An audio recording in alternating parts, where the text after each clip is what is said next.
everyone. And as usual, now this time we have taken a topic Section 8 company. You know, as earlier, we have taken foreign contribution. We have taken foreign company, then foreign contribution regulation act last week, and this time Section 8 company. All are relevant to each other.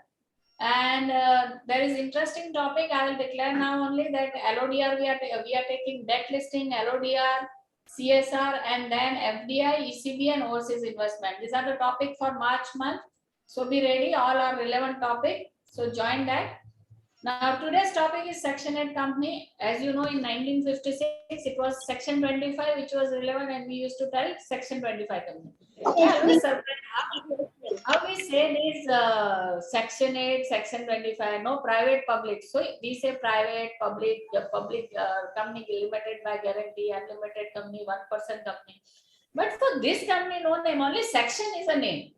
Section 8 company, Section 25 company, a unique thing. And that we only know. Now people also start knowing, they may not be knowing layperson, the section, but they also like us tell her a Section 8 company. What is Section 8? No one knows. And one another misunderstanding about this company is these are non-profit making company. Arey boss, profit nahi karega to survive kaisa hoga? Not necessarily all makes profit, but it is not prohibited to make profit by this company. Only that shareholder don't get return on their investment or whatever contribution they do. That is the difference. But it is always a non-profit making company. It's not non-profit distribution company. For understanding, we should be very clear, because many times, many professional also tells us how a company make profit. And if Section 8 company is profit making, having some business or some activity which give them fund, continuous pipeline fund, it really survives and to any eventuality, because it has a big projects to handle. So today's topic is interesting, and which we have today our very own our ex-regional director and ex-regional director. He is on holiday, but he is attending. Thanks for that, Mahesh by Kuvadia. He was, remember, he used to give, I have visited his office when he was there as our regional director for Section 8 company. And he used to say that, see, we understand that many companies come, and wherever it is genuine, we go out of way to help this kind of company. We also understand. So today, our session is channeled by Mr. Kuvadia and another very experienced person in this kind of company, Mr. Bhave. He is a practicing CS, and he is also since long doing this practice, and in this area he is also known as such. And of course our own Mr. Bala is there. So Mr. Kuvadia is having experience since many years. He is ex-army, he has worked in CLB also, and he is dealt with this kind of company as a regulator. I have not to mention, because whosoever knows him has dealt with a regional director office knows Mr. Tiwari. He was always out of way helpful, understands, because he himself is a professional. So he gives what is insight into everything what he taught, and whatever it is helpful, he always help us.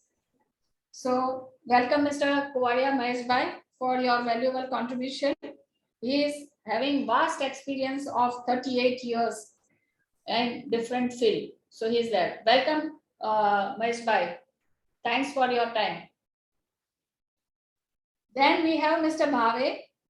Bhave is also our practicing CS. Since several years he is practicing into different area, and he is a proprietor of JB Bhave & Company with his team. He is into various areas of company law, secretarial audit, FEMA, and various other things. Welcome, Mr. Bhave. And we have our own Mr. Bala. Shailesh Bhai, and all other participants. There are many new ones. Welcome you all. And I will request all participants to be free to ask the question. So far possible, put it in chat box. We will take parallelly all the questions.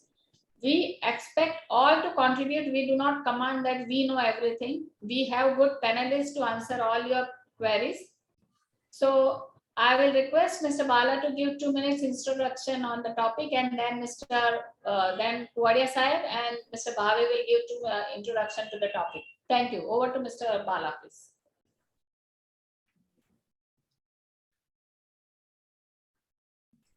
You are on mute, sir.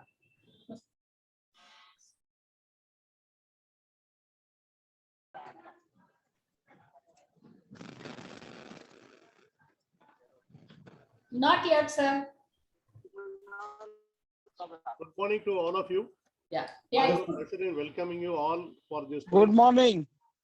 On my own behalf and also on behalf of Mehta and Mehta. Today's topic, as Dipti has put it very clearly, it is relating to the non-profit making company.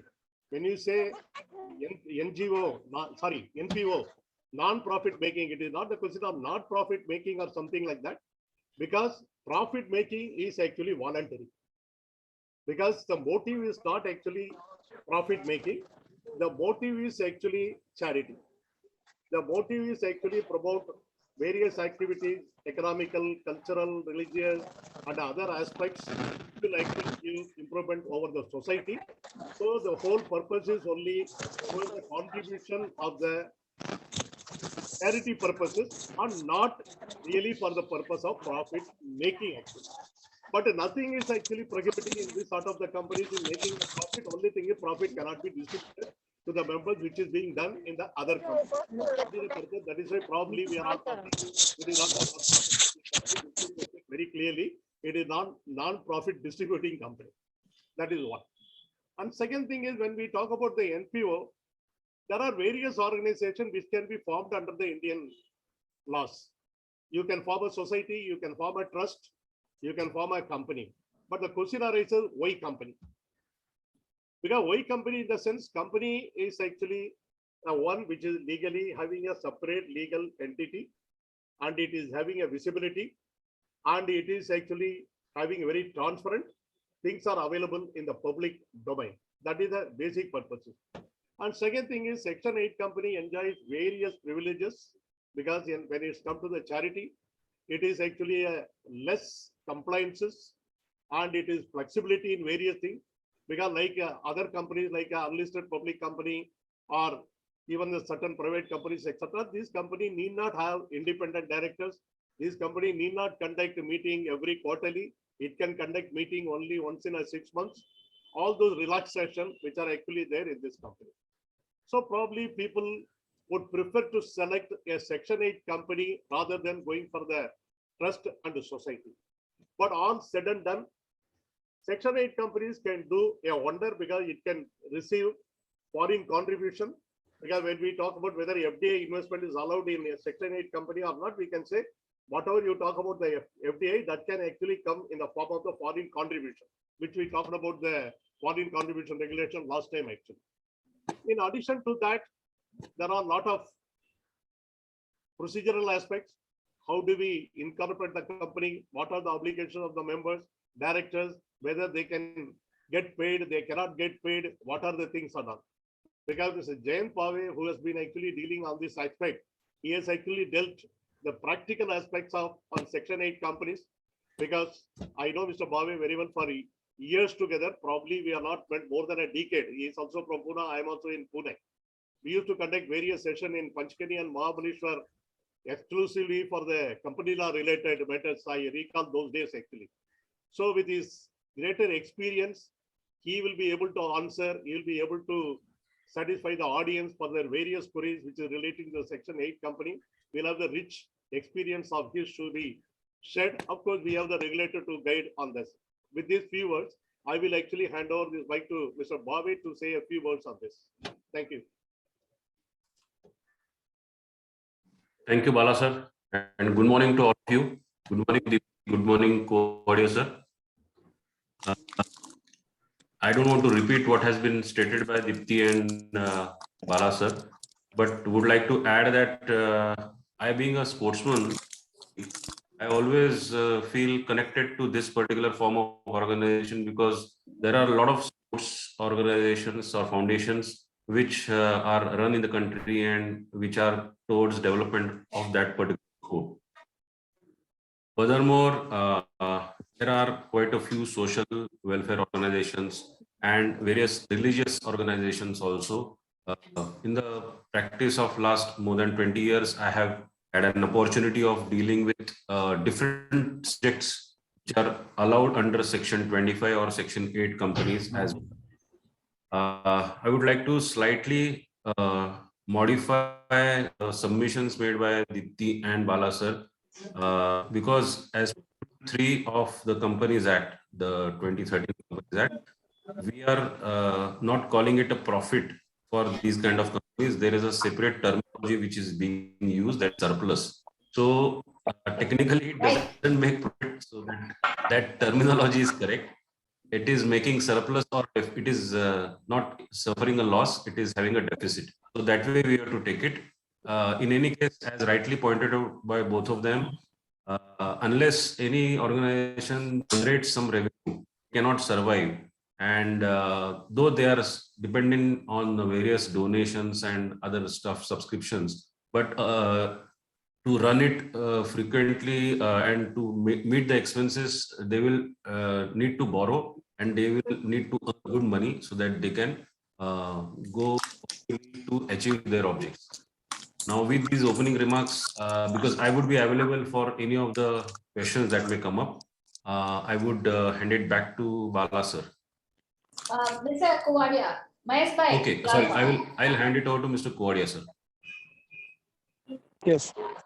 Thank you, Dipti Ben, Balasoram Sahib, and Bhaveji.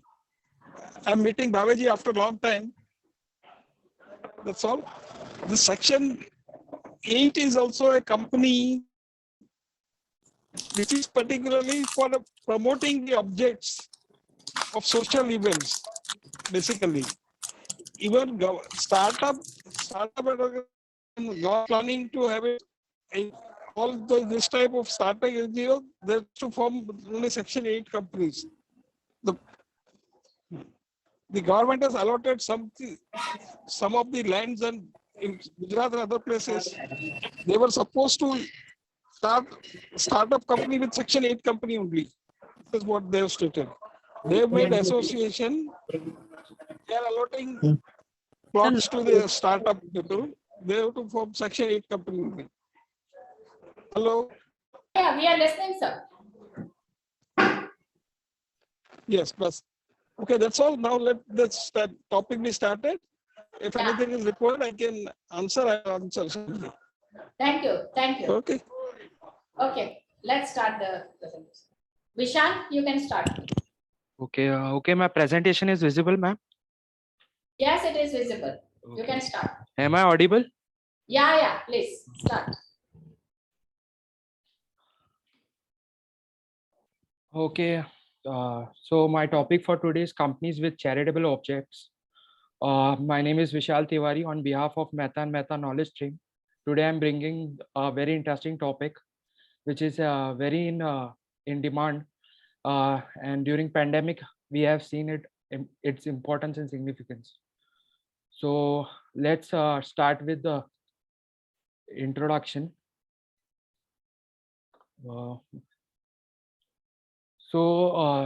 Taking to the concept of the concept of the Section 8 companies, these types of organizations have been popular since medieval times, and this type of organizations have been contributing to various decades. We are only the organization form is changing. We have seen different types of regulation laws coming up during the century, like English Companies Act and Companies Act 1956, then Companies Act 2013 changed the horizon and brought an evolution and recognized the non-profit organization and section and brought a recognition in form of a company brought recognition to companies with charitable objects.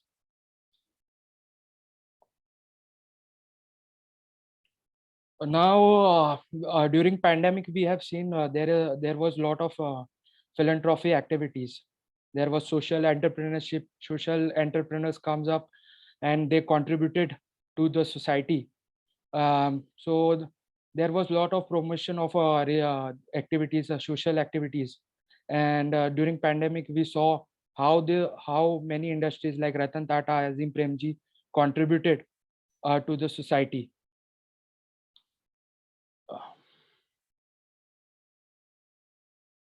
Now in India also we have non-profit organizations are recognized in various laws like trust.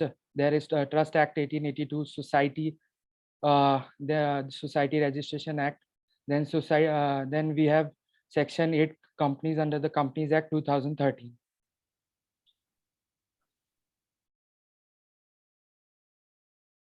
Now, why Section 8 company? Why why we need to form a Section 8 company? Why this type of organization? Why we need to form a company? There is a drawback in forming a society or trust, because society and trust are a part of the federal structure, and federal structure in the state government. So society and trust are run by state governments, respective administrative bodies. So the procedure in the administrative body is very cumbersome, and there is no proper system when it comes to state administrative body. Now, when we are forming a Section 8 company, which is under the Ministry of Corporate Affairs, under we have MCA 21 system, which is very robust and advanced. We are saying in MCA 21 system, the MCA 21 system is becoming web-based. MCA 3.0 is coming. Now we have a web-based form Spice Plus, which I'm going to discuss in further slide. So there is a lot of transparency. So there is a lot of data available on the MCA website, and MCA system is quite robust. So the confidence of the investors or more funding is possible for Section 8 companies because of the robust MCA system and transparency ensured by the central government. Whereas the state government, societies and trust, our administrative bodies are lagging, and registration and systems are not proper, and it is taking too much time to register societies or trust. Whereas MCA system is very robust and advanced, and everything happens in online in few seconds. I'm going to discuss in further slide.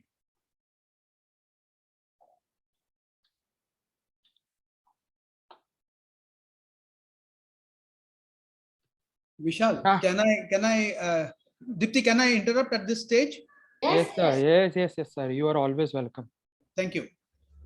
Vishal, you have been comparing the advantages of company, Section 8 company versus trust or registered society. I agree with you that the systems are robust, etc., etc. But the systems under a company are also strict. Now, a Section 8 company, a charitable organization, does not have great company secretaries like you and Dipti. They are really charitable persons who are interested in charity and are not very knowledgeable on all these formalities, file this form and file that form. Would it not be simpler for them to be registered as a trust? My second point is that amongst the biggest non-profit making or charitable organizations in the country, namely the Tata Trusts, they have all been formed by way of trusts and not under Section 8 as Section 8 companies. Why is that? Is there any particular reason? So two points really. So Tata Trust are facing corporate governance issue also. So there is corporate governance issue also in this form of companies. What corporate governance? There are very disputes among the employees, members, and directors. So there are very governance issue in such form of organization. Whereas as in Section 8, there is a lot of control and transparency when it comes to a company form of organization. No, therefore Tatas, who are very good at corporate governance, should they not have adopted section 8? Or I at will that time, ask- section 25 in the I past? will ask the panel. Yes. Panel, your opinion, please. Shailesh bhai, I don't want to give any advantage to any form of organization specifically, but these are just the features. I would take it that way, that there are different features of these three organizations. Whatever suits particular object, that should be adopted. And for example, if something is to be done locally, and if the compliance team, because for example,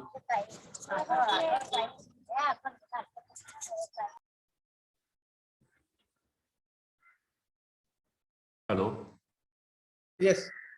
For trust, there is Charity Commissioner's office. I think those who are doing work in trust, they know what kind of trouble it requires to go there. And Yes. we Yes. secretaries have to hire advocates because we can't appear in Charity Commissioner's office. Yes. And those are the limitations. So I think the point which was being made was only that they have certain constraints we have overcome in this MCA 21 system. Nothing is bad or good. We can't categorize that way. Everything has its own merits and demerits. Whatever suits a particular object, we can follow that. Mahesh bhai, your opinion? Yes, the section 8 company is a little bit liberal in the procedural.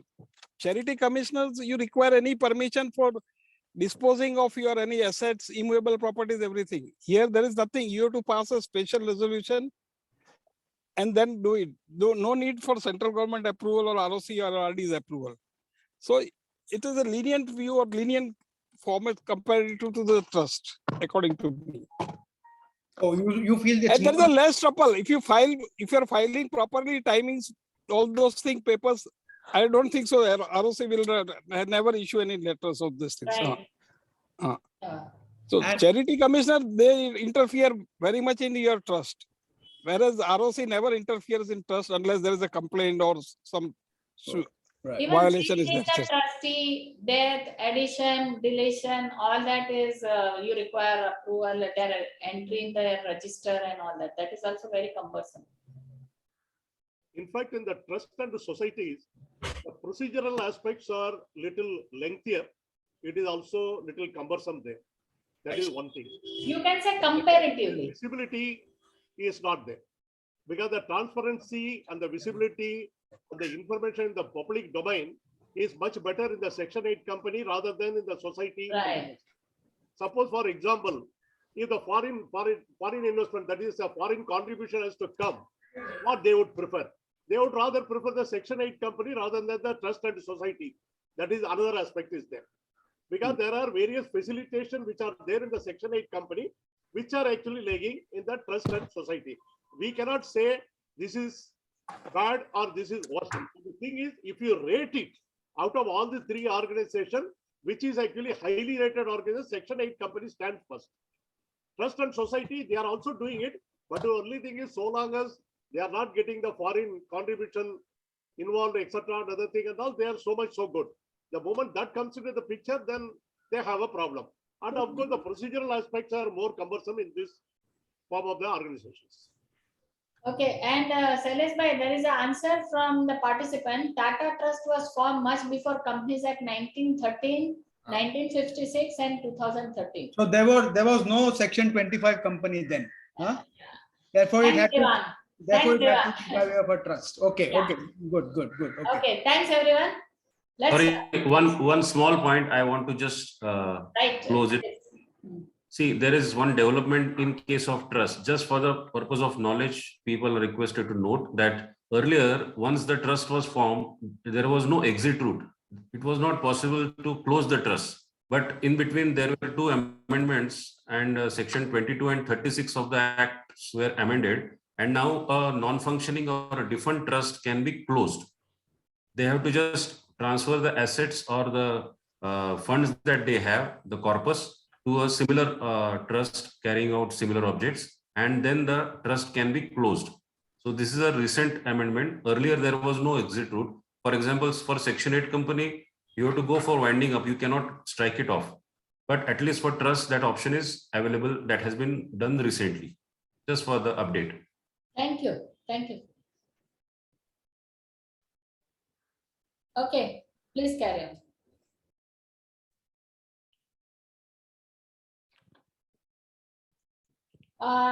There is one more question. I think I was thinking that only it will come. Whether trust or society can be converted to Section 25 company. I was waiting for this question. Panel, please. Whether trust or society can be converted into Section 25 company.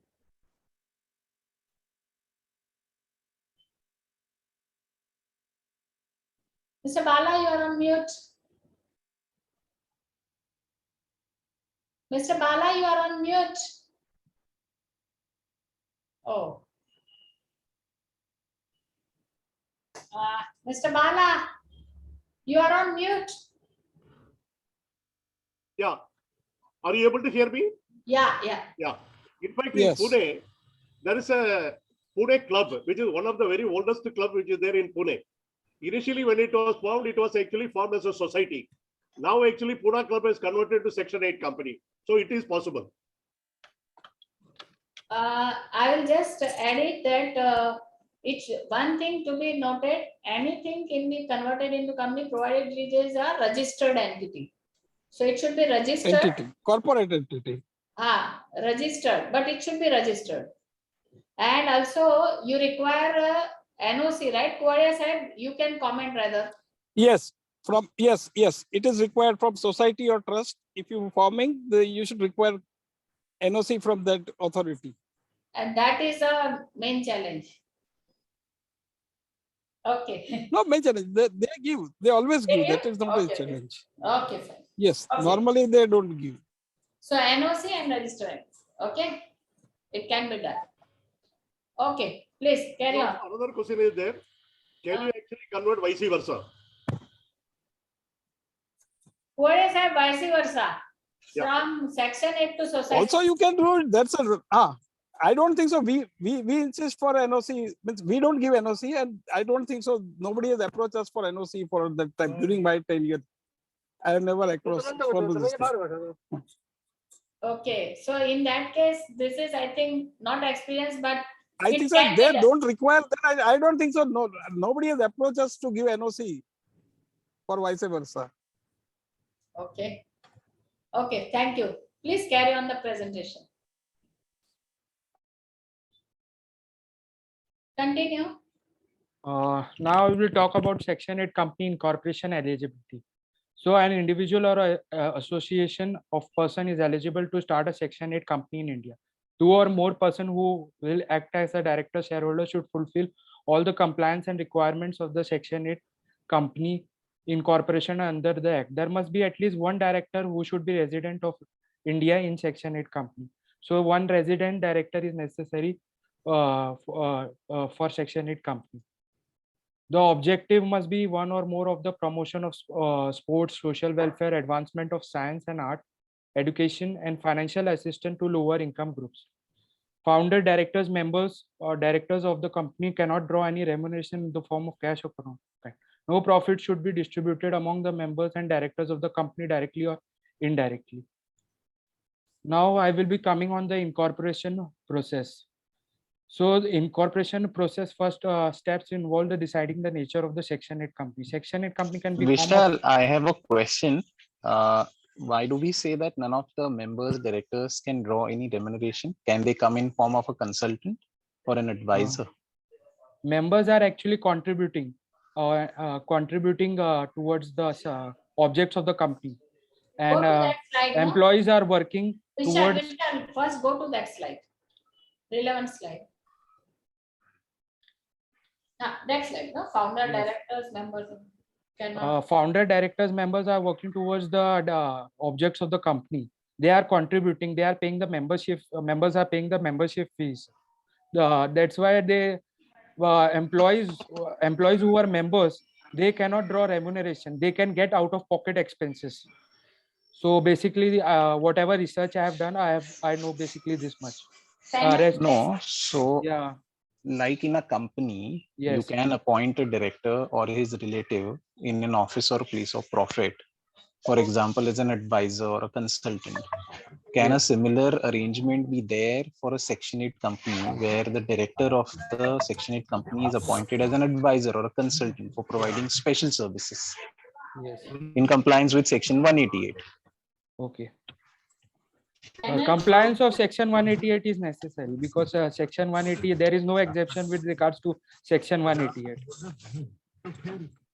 Yeah. So Yeah. if we comply with 188, pass Yes. the ordinary resolution Yes. of the shareholders, then Yes. can a director be appointed as a consultant or draw remuneration as an advisor?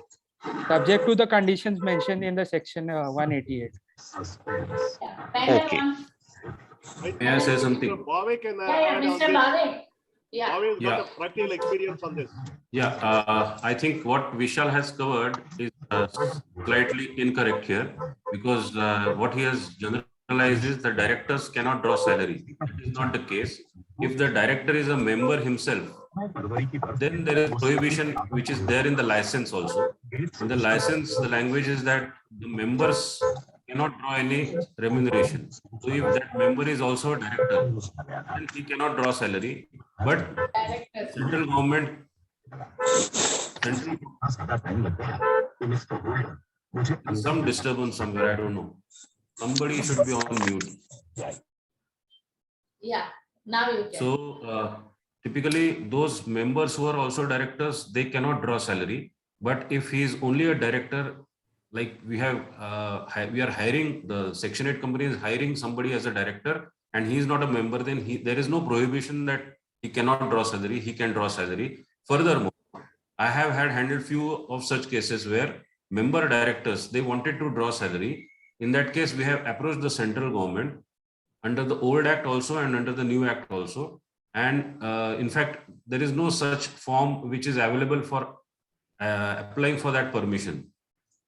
So in the 56 Act, when this digitization, they had said you just take a printout of that form 25A and just enclose your normal plain paper lettered application and send it to us. And I have got such permissions from the central government wherein they are allowing to draw salary to a particular director when we prove that that person is doing only this activity and no other activity, and his that is his livelihood. So that thing has been allowed by the central government.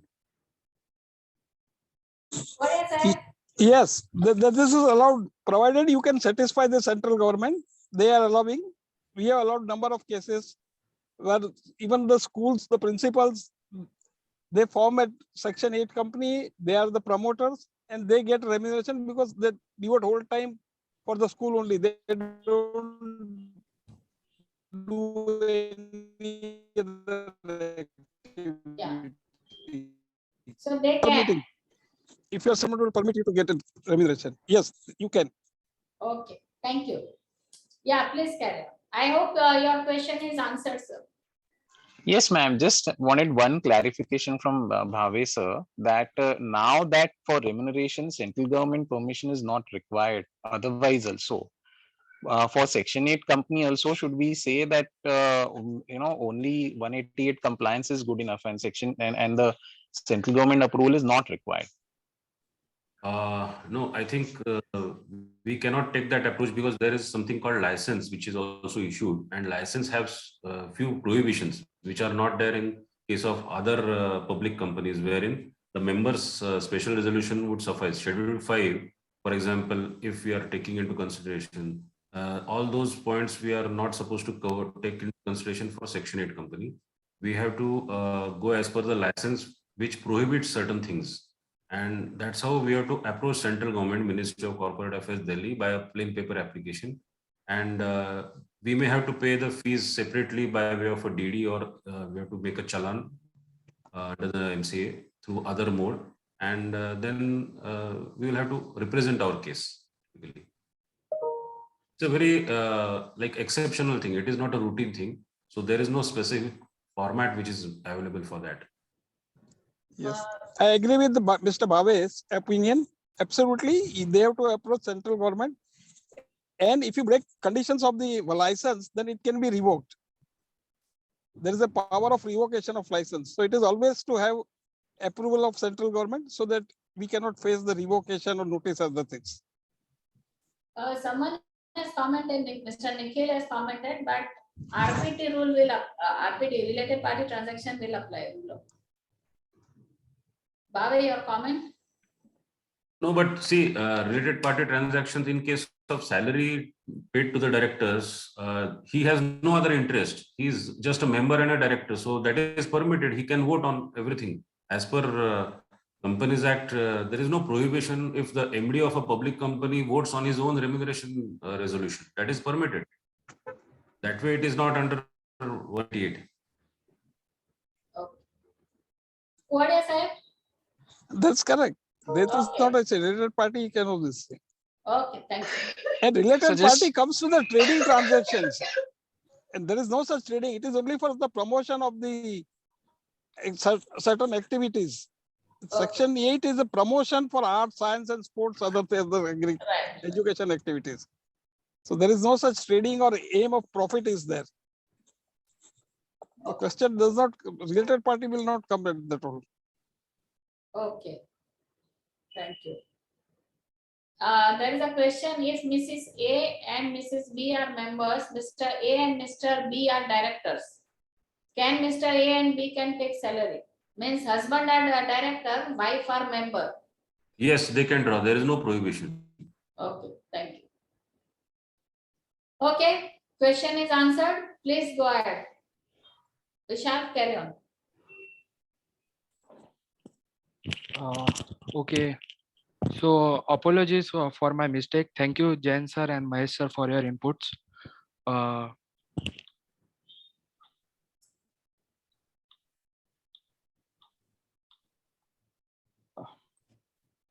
Now, I was talking about the incorporation process. So deciding the nature, I've talked about deciding the nature of the Section 8 company. Then drafting of memorandum and articles of the association. Memorandum of association is as per the prescribed format, that is INC form 13, and articles of association, there is no prescribed format. Table F is the, we can take inputs from the table F, and memorandum of and articles of association should be drafted towards the objects of the company. Now, on the MC8 systems, on the website, we have reserve run services, and we have a web-based Spice Plus forms. In the first part, in Spice Plus, part A can either be submitted individually only for the name reservation, or can be submitted together with Spice Plus Part B for both name reservation as well incorporation. In case of Spice, Part A is submitted individually for name reservation. Part B and all other link forms shall be enabled only after SRN of the Spice Plus Part A is approved. So in Spice Plus Part A, to propose name, main objects of the proposed company. If the proposed name is registered with trademark, then the copy of the trademark certificate along with the NOC of the owner and KYC documents of the authorizing persons are required. If company being owner, then the certificate of incorporation and PAN of the company is required to be certified by the director. In case of Indian company being a subscriber, the company shall authorize one of its director authorized person to sign and subscribe to the memorandum on articles of the association by way of board resolution. In case of Spice Part Plus B incorporation to be filed with the link forms, Spice Part B, Spice Agile Pro, and Spice INC 9. MOA and AU needs to be attached to the PDF file signed by the subscriber, witnessed by participating professional in the Spice Plus, wherein subscriber is a Section 8 company with the charitable objects. Now, what are the requirements of Spice Plus? So it should state the place in which the proposed company is to be registered, proposed authorized capital, proposed paid up capital, and consent of directors is required in the form DIR 2. Declaration is required of practicing professional in INC 14. Declaration in INC 15 from the subscriber. Statements of the asset and liability is also required. Estimated expenditures of 3 years income and receipts is also required to be attached to the form. And all these attachments are uploaded to the web-based Spice Plus. And in first process, the first Spice part, in first part A, the name is approved, and after the part B process starts. So that was about the incorporation process.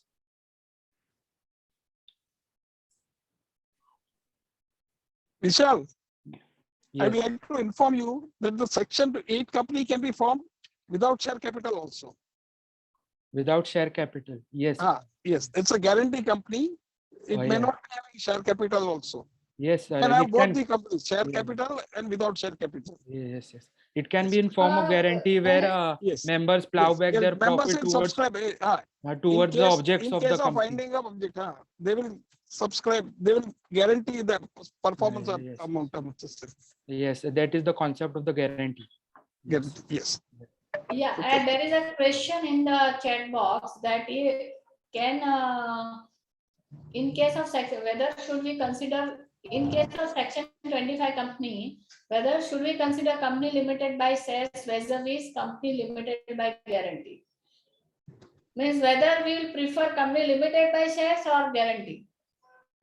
It depends upon the promoters how has to do it. Right. That's all Yeah. exactly. Yeah. Yes. And can section 8 company undertake charitable activities abroad? Yes, or if it is the whole of, there is a whole India, there is object clause, there is a clause that this object will come to cover India or the whole of India. If you have written is the whole of India, then you can cover, you can do it in anywhere in the world. Okay, I have received one question on mail. Or a section 8 company's balance sheet I saw shows paid up capital of rupees X, but authorized capital nil since the last few years. This is a company limited by guarantee. Now it's telling how this would have happened, how to rectify this, please. So it is company limited by guarantee, and in balance sheet it shows paid up capital of rupees something, and it shows authorized capital nil. So how to correct it? I think by mistake, instead of guarantee limit. I think that may be a mistake. We need to see that individual case because it is difficult to comment without seeing the document. Okay. Even in that case, they should have revised prepare balance sheet and adopted by get it at the extraordinary general meeting. They should get adopted. That's only thing that can rectify the error. So revised balance sheet adopted at EOGM and they can file that. Yeah, right? I They can file that. actually put Yes, it, it might have happened something like a financial error or something like that. If that is what it has happened, there is always a provision. The auditor financial statement can be reopened and they can actually do the rectification by special resolution, the revised financials to be adopted. That can be done. Okay. If it is a And, financial mistake. But only thing is, as Bhave has put it, one has to see how it has happened, what it has happened, then only we can take the action. Yeah, there was a question on minimum maximum. So Ms. Madhu, I think the answer is no minimum capital. Kuvadia Sahib has already answered. No share capital required. It can be with guarantee. Dipti, Okay. I have a question.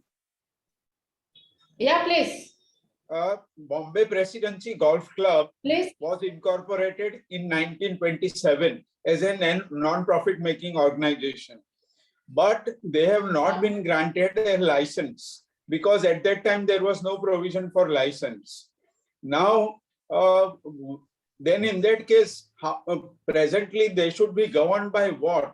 They should be governed by the Normal Companies Act, or they should apply for a license and get the license, because there is a lack of clarity. Although it is a sports club, it is promoting the sports and therefore it has ATG, it has all other requirements.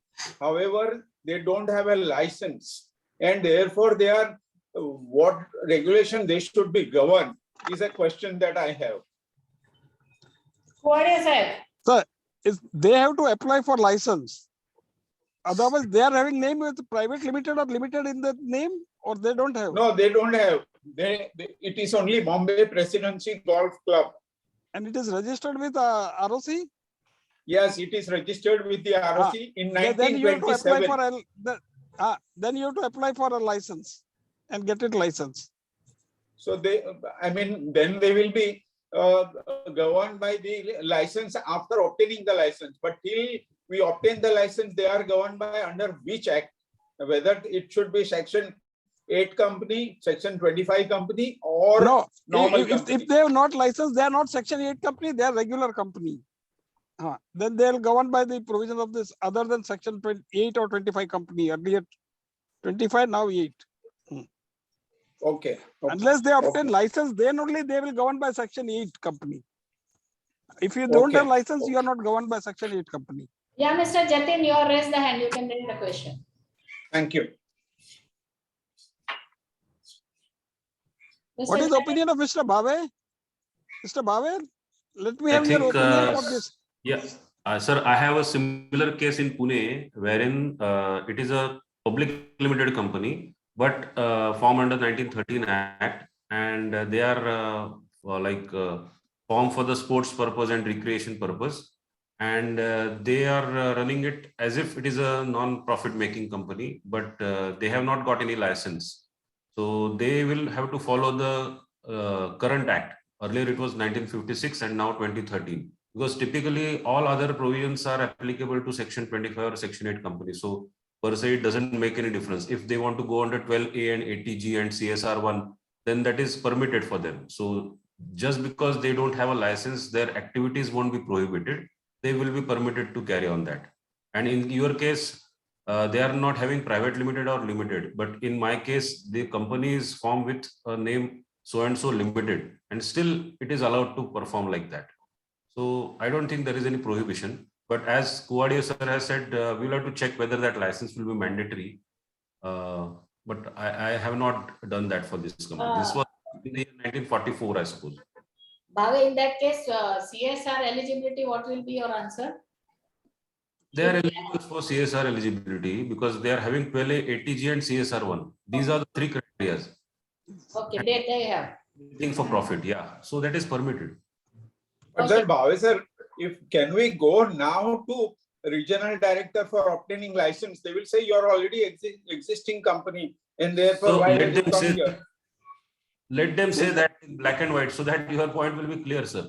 No, but there is an act in the provision that provides that existing company can be converted into Section 8 company. There won't be any problem. And it is you have to approach ROC. We need to find INC 12 for that. Yes. Sorry, who's speaking, please? Hello. Sir, Kuvadia sir, you continue. No, I have continued. That's the only thing. There is a provision when the limited or private limited company, they wants to convert to Section 8 company, they can do it. And they have to approach ROC, not to regional director. This is that is what I have to inform you. That's all. Okay, there is a question in chat box whether contribution made by company can be treated under CSR activity based on object clause of Section 8 company. Right? That is the point, right? Panel? Bhave?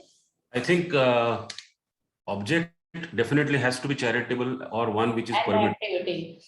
But the three criteria for CSR, 12A, 80G and CSR1, these three are the criteria. Once these three are there, then that means they have the correct object.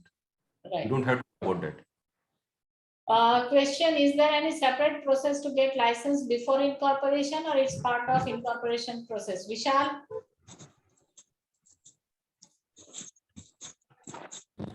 Okay, bye. Yeah, earlier the process was different. It was license, then company formation. Now both are being done simultaneously. Simultaneously, yes.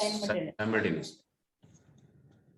Is license, if license is issued before incorporation in INC 12 and the company get incorporated in SPICE with new license, then do old license will be cancelled automatically or have to be particularly cancelled?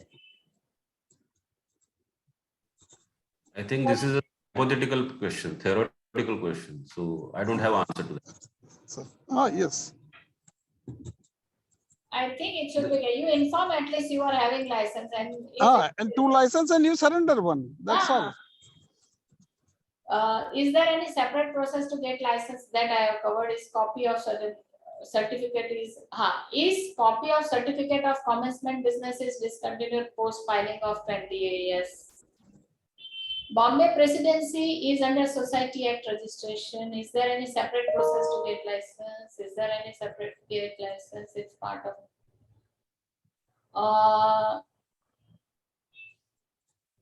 The question is from Rachna. Section 8 company limited by shares versus limited by guarantee. Pros and cons in managing membership. Please share the insight. May I? Yeah, please. Actually, see, typically, if you see guarantee company, it means it is on the same lines of a society. They have one member, one vote. And if it is company limited by shares, then number of shares will decide the number of votes. So if someone who is running a Section 8 company wants to keep the control with him, then he will have 51% shares with him, and the remaining 49% he will give to others. So typically, this is indirectly running a Section 8 company with keeping control with you. Other than that, there is no special difference, and that if you are putting your money into capital, it is getting blocked for life. So you can't get any return from that unless you sell the shares to someone. Kuvadia sir, any addition you want to make? No, that's fine. That is perfect. Okay. Minimum number of members required for Section 8 and also process to get new members in Section 8.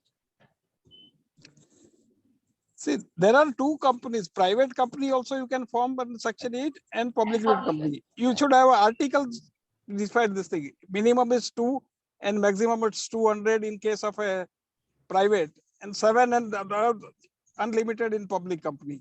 That is what exactly this is. Yeah, and I think Mr. Pradeep has already answered the difference in voting. Otherwise, thanks. Yes. Okay, no more question. We can start presentation. Continue. Vishal? Yes, yes, I'm going.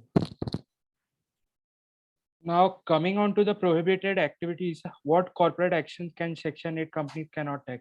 Section 8 companies cannot have a corporate action in form of ESOP, capitalization of profit, dividend, premium, preference shares, classification of shares, differential voting right, distribution of profit by way of issue of bonus shares, discount issue, buyback, or capital reduction.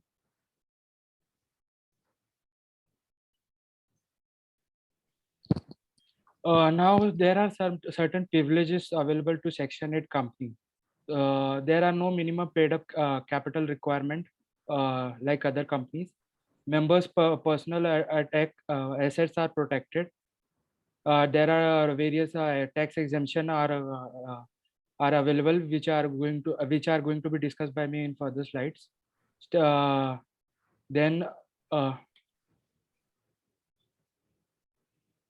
Then Section 8 company have an option to use a suffix such as private limited or limited, but by virtue of this exemption, it does not affect that the Section 8 company limited liabilities, and the Section 8 companies are continue to enjoy the limited liability even without adding the words limited or private limited. In short, this exemption is nowhere affecting the limited liability of the Section 8 company. Apart from, individual firm could also be a member of the company. It is worth noting, by virtue of subsection 3 of the Section 8 of the companies, even a partnership firm can become a member of Section 8 company. It can be further noted that one-person company cannot become a member of Section 8 company, since sub-rule of 6 of Rule 3 of the Companies Incorporation Rule 2014 prohibits one-person company to invest in securities of any body corporate. A question may arise in minds of the audience whether it is necessary to incorporate a new Section 8 company only, or the existing companies could be converted into Section 8 company. The answer to this question is positively yes. An existing company could also be converted into Section 8 companies, subject to its meet up the compliance requirements of the Section 8 company. Now, I have mentioned the conditions for the conversion. Now, a company registered under Section 8 which wants to convert itself into any other kind shall pass a special resolution at general meeting for approving such conversion. A certified true copy of the special resolution along with a copy of notice convening the meeting of the, including the explanatory statement, shall be filed with the registrar and in form MGT 14 along with the fee. The company shall file application in form INC 18 with the regional director with fee along with a certified true copy of the special resolution and copy of notice of convening meeting, including the explanatory statement for approval for converting itself into company of another kind. And company shall also attach proof of serving of notice served to all authorities mentioned in sub rule 2 of rule 22. A copy of the application with the annexure as filed with the regional director shall also be filed with the registrar. Now, what is going into the explanatory statement is mentioned on my slide for the reference. I'm not going to spell out. Now, coming on to annual compliance of the Section 8 company. One minute, Vishal, there is a question. I'll attend that. Yes. In case of transfer, question is from Ms. Swati Pawar. In case of transfer of shares of Section 8 company, how to decide the consideration amount? Bhave. Actually, I have seen a couple of transfers. Formally, the face value is mentioned on the SH4 or the earlier 7B form. पर्दे के पीछे क्या होता है, I have not understood. So this is a frank view. Generally, the paid up capital is very low, 1 lakh, 5 lakhs or 10 lakhs that I have seen, because nobody wants to block more money. And so the transactions which I have seen in the last several years is at the face value. But they use. Yeah, basically, again, my experience that in the shares, many times when that company, because this is for certain purpose, like if particular industry is, it is the organization is for promotion, development of particular industry. And if that company is discontinuing this business, hiring of that business, then they discontinue. And then they transfer their membership. So that's why even the shares are getting transferred. This can be the possibility. And here it, as Bhave told, it will be always on the face value.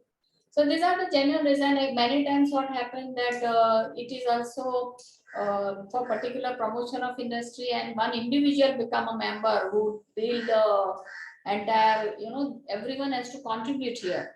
And then that individual is left the organization, new person is not interested. So many times they transfer the membership and shares. This way also it happens. So these are the few examples and experience I have. And one more point. Generally, when somebody wants to transfer and fetch a good price, then he should have disclosed that invest in his return, income tax return. Generally, these Section 8 companies' shares are not shown in the books as investment. And when you want to fetch a good price, then from where the money has come, it is difficult to explain for them. And that is also one of the practical reasons why people do it at face value, don't show it in the books, and just do it differently. And how to justify that premium? See, valuation based on what?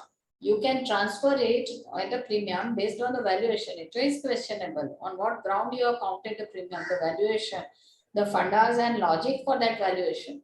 And I have not seen honestly up till now any premium. It is always on the face value. Okay. Dipti, the point also arises that since this is a company which cannot declare any dividend, and also if it is to close, it has got to transfer itself into amalgamate with another similar company. So there is really no value in the share. So it is not, I don't think it's possible to in fact sell it at more than face value. Maybe the scenario will be different once social stock exchange come into picture. Then entire scene will be different. I was intending that topic also, but let's the audience I should gather with that topic. It's also very interesting topic. Okay. Dipti, Pradeep here. Yeah. Say, some of the Section 8 companies, although it is for not for profit, but some of the Section 8 companies do have assets in their books. Right. Like maybe they are owning hospital buildings or maybe schools and all that. So one of the criterias of valuation can be the assets which are reflected in the books. Okay, right. Point noted. May I add something? Yeah, Dipti? please, Nikhil. See, now currently you have section 56 of Income Tax Act Mhm. also will come into the play. So as the gentleman recently said that if there are assets and because of that value is higher, then in that case, if value is higher and even if you transfer at face value, that also will be an issue from income tax point of view. Right. It will be a problem from income tax point of view from both the cases. Assuming that value is not higher, yet I give it at a higher, still it can attract some problems. No, but this license given is with the condition that members should not get any benefit derived, any benefit out of Correct. the shares or investments. Whatever they invest or shares or give guarantee, they should not be benefited. That is the first thing of That is license. the first thing. Yes, absolutely. And that is the prime answer of this thing. Prime that you should not get benefit. It is meant for charitable purpose and not for the personal benefit to any members or directors or promoters. And that gives justification. Maybe valuation is higher, as Mr. Pradeep said. And I think, Nikhil, your problem that income tax raised the question, then you are abide by your license conditions, so you cannot, transfer with the benefit or profit. No, Or- I mean Or either. In that case, whether if they contribute back that premium, something like that, I don't know. So like if articles provides that transfer can happen only at the face value, and otherwise also because it is section 8 companies where you don't distribute any gain to anybody, Right. that is a justification that it should happen only at a face value at the most. Correct. Right. Definitely, So because my question is, when it is more than face value, it could be more questionable. No, but even if the value is more than the face value, the fact that dividend cannot be distributed, the fact that you cannot gain anything from this company, immediately brings the value down to par. Correct. So value cannot exceed face value. Yes, No. that's right. definitely. Kuvadia has mentioned that you cannot earn. Kuvadia said that you cannot earn from your investment. Correct.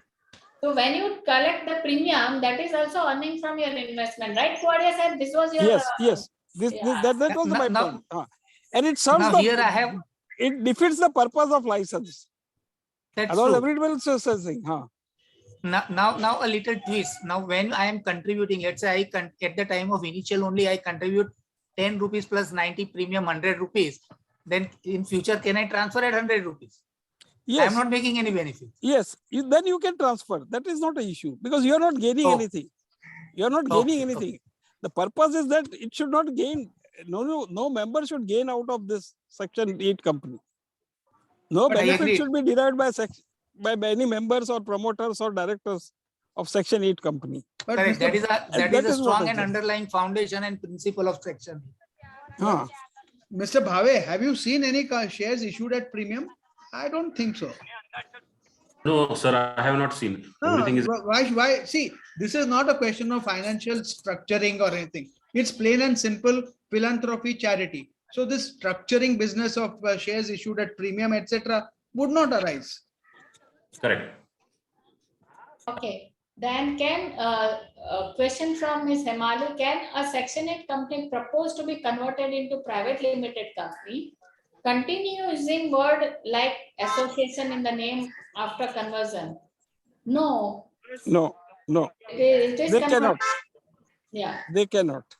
Next question is from as regards section 25 company limited by guarantee, whether a simple letter of guarantee is sufficient or whether member needs to pay any amount of guarantee upfront. Sorry, repeat again.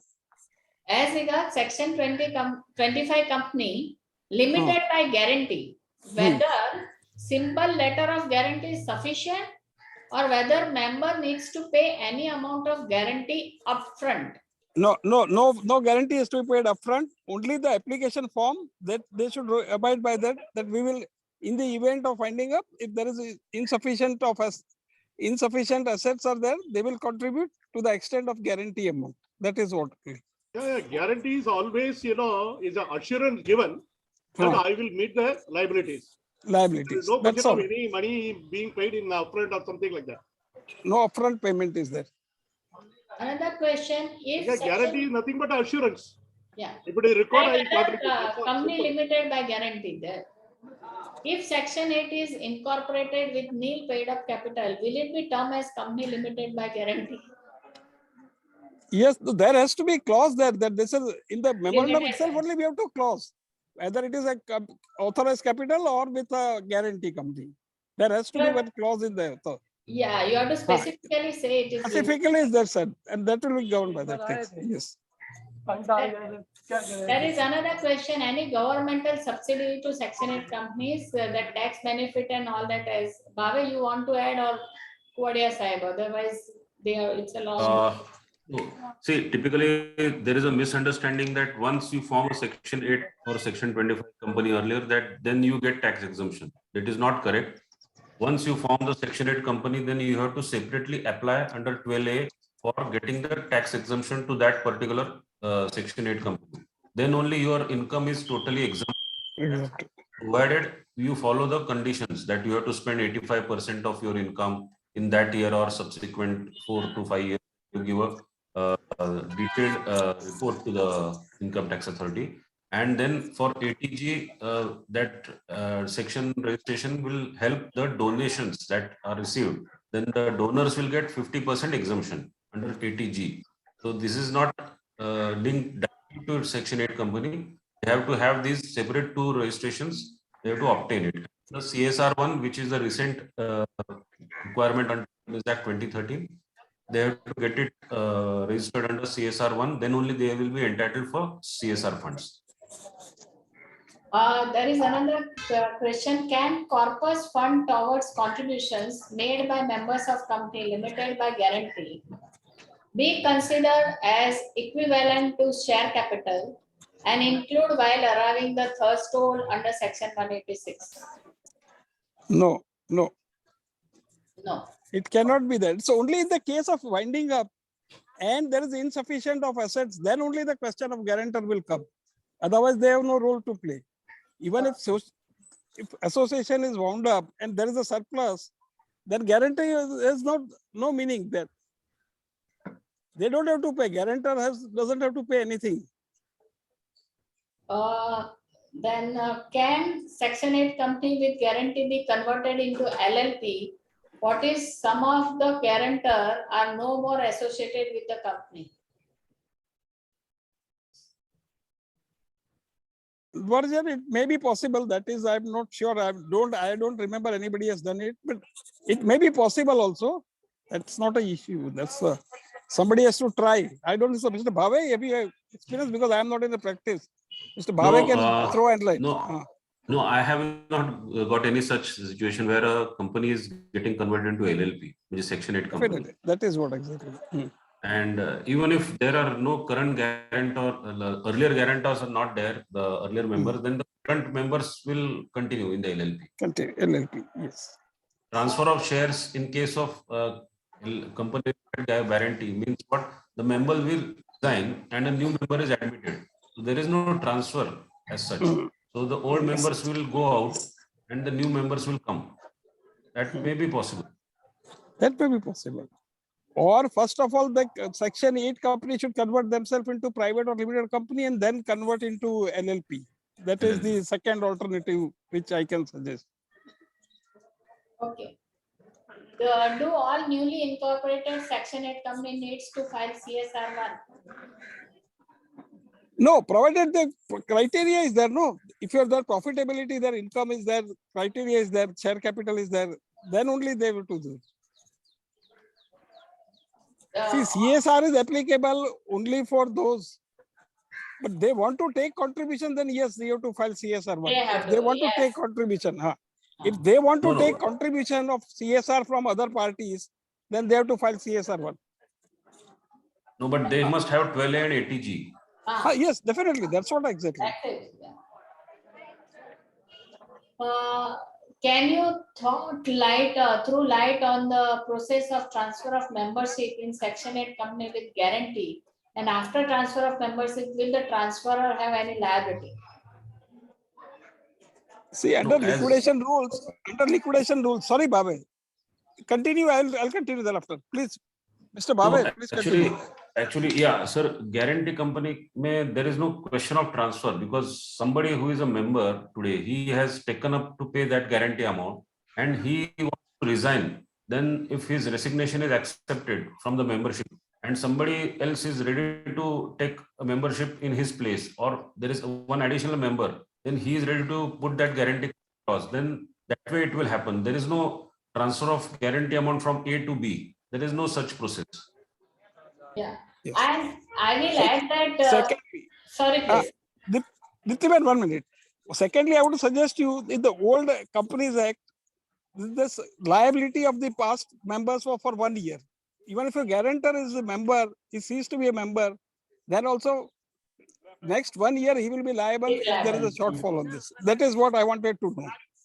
But Yeah. now the insolvency, nothing is that. That also will not be applicable.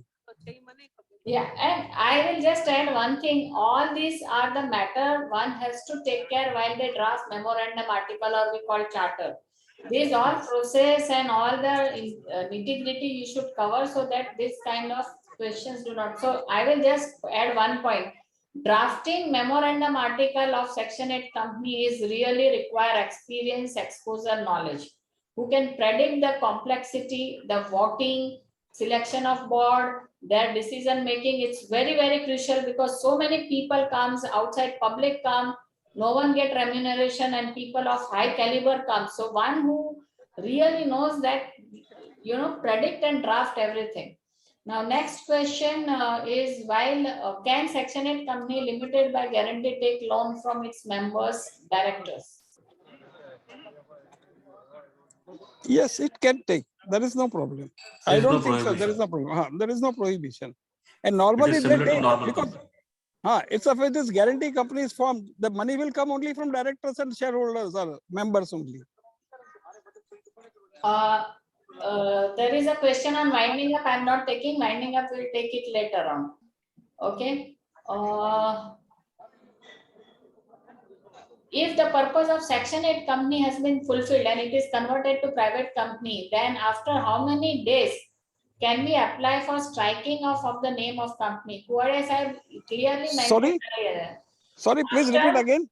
After purpose of Section 8 company has been fulfilled and it is converted to a private company, then after how many days can we apply for striking off the name of the company? There is no limit. There is no time limit. You can do it as anywhere, whenever you think fit. There is no such compliance is there. So they can apply anytime. Anytime they can apply for after that. Yeah. Yes. How to add or delete member of Section 25 company limited by guarantee? Add is very simple thing. If they are fulfilling the conditions and they are appointed by the section, we can add them members. If the board decides to add their members. And delete? Delete is you have to see the articles and the provisions and all those things. I was telling that only. Or estoppel. Yeah, membership. Or estoppel, or he has violated the provisions of this association, some charity, this thing, or they are acting against the association, then they may be exposed to deletion. Dipti, as you rightly put it, that is where actually the role of the professional comes in drafting the right documents, which will take care of all the future things which will come across. I always say that if CS has attended and conducted the board meeting of Section 8 company with, then they can handle any board meeting. Because we have a Section 8 company with 45 directors, who. And to handle that, it's like big thing. So you should know how to do this. Okay. Next question. Can Section 8 company give loan to another company or its member or director? Any restriction for this? It cannot give to another. It only can give Section 8 company, not other company, and not to members and director does not arise at all. You need to be careful here, Dipti, whether suddenly you become an NBFC. You have to be very careful about that. Yeah. Do the Dipti, and secondly, Dipti, I would say over here that being Section 8, we can give loan to another Section 8 company. Can we? Yes, Section 8 you can give to another Section 8 company. Because It's okay, NGO, non-profit organization can share the amount to another non-organization, non-profit organization. Let me throw some light on this, Dipti. There was a move sometime back to set up a company which was to give loans to underprivileged members of society.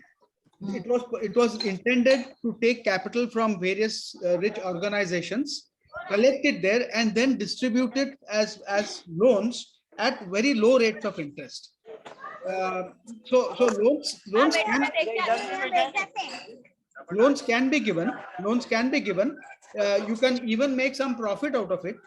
But the only thing is that you cannot distribute this profit. It has to be retained in the organization. And in this situation, the company would be an NBFC, and you would require, in addition to the other registration with RP. Yeah. and one more issue here, Dipti, that if Section 8 company gives loan to members and directors, then your ATG and 12A registration will be jeopardized. It will get cancelled. Because one of the conditions is it cannot be used for the benefit of the trustees and these contributors. That becomes logical. Yeah, but to another NPO you can give it, and probably if it is an interest-free loan to another NPO, there is no issue. No, what I was talking about was to the underprivileged sections of society. Yeah. This was something which was. Purpose is only like that. No, the purpose is that. Purpose of that company is to give loans at very low rates of interest. On the basis. Yes, Shailesh, that is right. That can be done. In fact, some of the trusts give like interest-free loan or at a low rate of interest, even for the students who are taking up higher studies, abroad studies. That is no issue. But one of the question in the chat box is loan is being given to the members and the directors. So that will jeopardize your 12A and ATG. It will get cancelled. No. I was talking generally about loans. Very broadly and generally. Thanks, Nikhil. Do the condition of 3-year track record under Rule 4(1)D to be fulfilled for obtaining Csr registration? Oh, answer is also given. Yes, it can take. Requirement. Can you please tell me requirement to make private limited company to LLP? I think it's not relevant here. Because we are talking on Section 8 company, please, so I can't take this question. Okay, certificate. Dipti, about that question of Csr1 registration, whether it will require 3-year track record, there are some confusions that whether 3-year track record is only for a company to select that entity as a implementing agency, or is it required to be fulfilled for obtaining Csr1 number also. So if other members have any experience, if they can share their experience. Because in the form also, it needs to be specifically mentioned whether you are fulfilling track record of 3 years, yes or no. So what is the outcome of that? If I have incorporated just last month and apply for Csr1 registration, I am clicking no, whether I will be allotted, since it's an automated and STP process. So what is the law? Whether for obtaining Csr1 number also, there is a mandatory condition of having a track record of 3 years, or it is only for the corporate to select that entity as an implementing agency, and there is no bar in obtaining Csr1 number immediately after incorporation. I think, sir, I want to add here. If you go through the toolkit now, so it is one of the main requirement is that the entity should have a record of 3 years before applying for this Csr1 form or as an implementing agency. So it need to be fulfilled. It is a fundamental condition. That is the two confusion, whether the condition is for obtaining Csr1 number or condition is for corporates to employ them as implementing agency. To Yeah, employ yeah, them sir. as This for implementing agency? second condition, sir. Implementing agency as an implementing agency. Yeah, so means for obtaining CSR1 number, even if I obtain immediately after incorporation, I will not be, as a Section 8 company, will not be eligible to be appointed as implementing agency Implementing till I agency, complete the 3-year track record. Correct. But there is no bar in my Applying seeking CSR1. Yeah. CSR1 number immediately after incorporation. Yes, sir. Yes. Any Okay. addition anyone wants to make in panel? Yeah, I think if the Section 8 company is promoted by a group, and then there is no criteria of 3 years track record. No, I was talking of only the fourth. Fourth one, okay. Where, yeah. Okay. 1, 2, 3 do not have any track record criteria. Only fourth point talks of track record criteria. Okay, thanks Neil for clarification. Then, now, sir, there is a question. If company limited by shares, we issue share certificate. So in company limited by guarantee, what acknowledge we have to give? We can give a acknowledgement below the form. We can prepare one acknowledgement, and or we can give a membership card. That is common practice. Yeah, it's a some sort of certificate or letter of membership. Some identity proof is given. Yeah. Internal regulation, that is. Yeah. Further, we have type of members like long-term members, short-term. So while filing form MGT7, how we require? Like we have no membership certificates, fellow member and associate member from the members institute. We can follow that type of a pattern of different category of membership. No, it is not for certificate. What is asking further, we have type of members. No, that is what I'm saying. Say certificate or letter of membership, which is an identification. We can have 2, 3 categories, life member or short-term member. So those type of a category can be created. But in MGT7, yeah, Bhave. Acha, filing in the filing. We are actually that is the question. We are confusing between. Maybe we need to see. I have no experience. We are confusing between members under Companies Act and members of any department. For example, if there is a sports club and there's 7, 8 different types of sports which are being played there, like there will be a cricket membership or a football membership or a table tennis membership, swimming membership. Likewise, they will be individual department members. They won't be members under the Companies Act. So they access only to that and maybe the restaurant, bar or the kind of facilities, general facilities which are common for all the members, but they won't be getting the voting rights as a member under Companies Act. So under Companies Act, there may be very few members, maybe 10, 20, and the remaining will be in the other category, members. Mr. Satish, so your question is answered or you want some clarification? You can unmute and say. Mr. Satish? I think he can come back. Next question. Can we apply to ROC or RD for duplicate copy of license of Section 25 company incorporated around 1980? Kuvadia sahib. Subject to record is available, you can get it. That's not an issue. Yeah. You apply whether it will be available, it will be given. Okay. Now there's computerized. If it is available, you can apply. You can get it. That's not a problem. He is telling that is not a big thing. Can charitable trust apply for CSR1?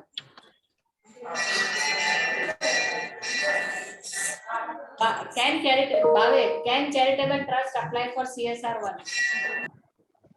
Again, answer is yes. If they have 12, can apply. As requirement is there. Yes. What all content should consist in certificate issued to members of a company limited by guarantee? I think there is a lot of, it's a question of company limited by guarantee rather than Section 8 company question. So it is again the Bhave, yeah, you can say. Bhave, I have got one doubt. Suppose if I am a charitable concern, then where do I apply CSR1? See, sir, for getting entitlement under Companies Act for CSR funds, you need to have Csr1 registration. So even if a trust under the Trust Act with Charity Commissioner, they have to get 12A ATG and then they can file CSR1. Then they have to mention their PAN number and CSR1 is issued, sir. Thank We you, have thank done you, it for many. thank you. Where- Thank you, sir. Sorry, Thank you. come again. Where we have to apply this? Okay. Subhash here. Okay. Where we have to apply this to get the CSR1? Sorry? Where we have to apply CSR1 to get the On the CSR1? MCA portal only. On MCA portal only. Once Acha, you MCA have portal. 12A and ATG in Yeah, your name you hold it. for Yeah, that charitable trust, you can apply it on MCA portal in the same CSR1 form. Thank you very much. All question answered. Please, Vishal, start presentation.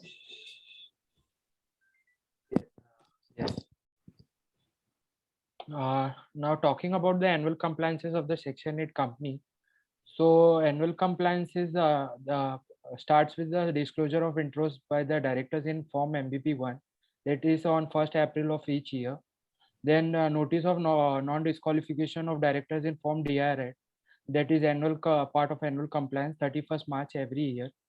Then regarding board meeting, at least one meeting is required within every six calendar months. So one board meeting in 6 calendar months. So it is not financial year for Section 8 company, it is calendar months. Now coming on to the KYC of directors in Form DI3 KYC, which is due date is September 30th every financial year. Now return of deposit is also DPT3 form is also very important on or before 30th of every financial year. Then MSME vendor disclosure is also very important, which is in MSME E Form 1. That is the 31st October for period April to September, and 30th April for period October to March. Now filing of the board resolution for approval of financial statements and board report in MGT 14.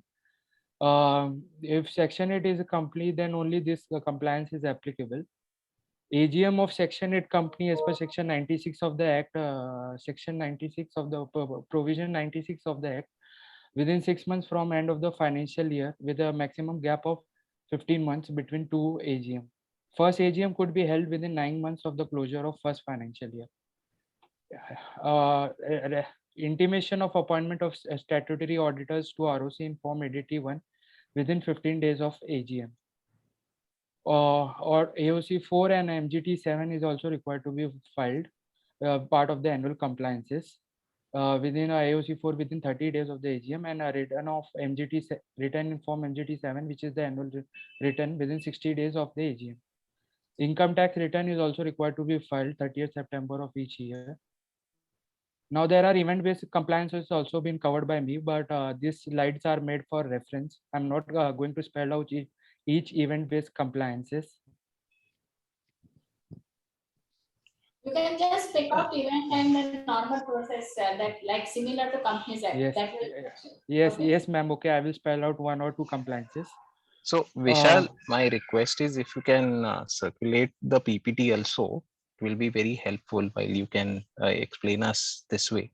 It will be very helpful if you can share the PPT. Yes, yes, our knowledge team is always there Yeah, to share please the share the PPT. PPT file. Yeah, please I share the have PPT. said, I have mentioned it will be sent to all participants. Okay. Can you share the link also? Recorded link. Yeah. Normally. Oh. So you will get it. Thank you very much. Thank you very much. Now change, talking about the event-based compliances, one of the important compliances is change in company's name. Now name availability is checked by filing INC 1 on board members, agreed and decided by them. Special resolution for the name change in general meeting of the members. Filing of MGT 14 and INC 24 is required. New certificate of incorporation will be issued by the ROC. Once the new certificate of incorporation is received from ROC, the company name must be incorporated in all the copies of the MOA. Consequent changes in companies. Vishal, you have to approve, central government approval is required for any alteration in the memorandum and article of association. Yes, sir. That has to be incorporated. Yes, sir, correct. Okay? Yes, sir, correct. I think that will answer everything. If you want to amend this, you require prior approval. Yes. Now amendment in MOA and in amendment in company memorandum of association. Previously, approval of central government was required. Now the power has been delegated to MCA. Hence, one need to comply and consider and discuss any sort of alteration and duly convene board meeting, and authorization is required and signatory in form GNL 1 and submission to ROC for proposed alteration. Upon receipt of approval from ROC, board needs to decide and fix the date for another board meeting for alteration in MOA.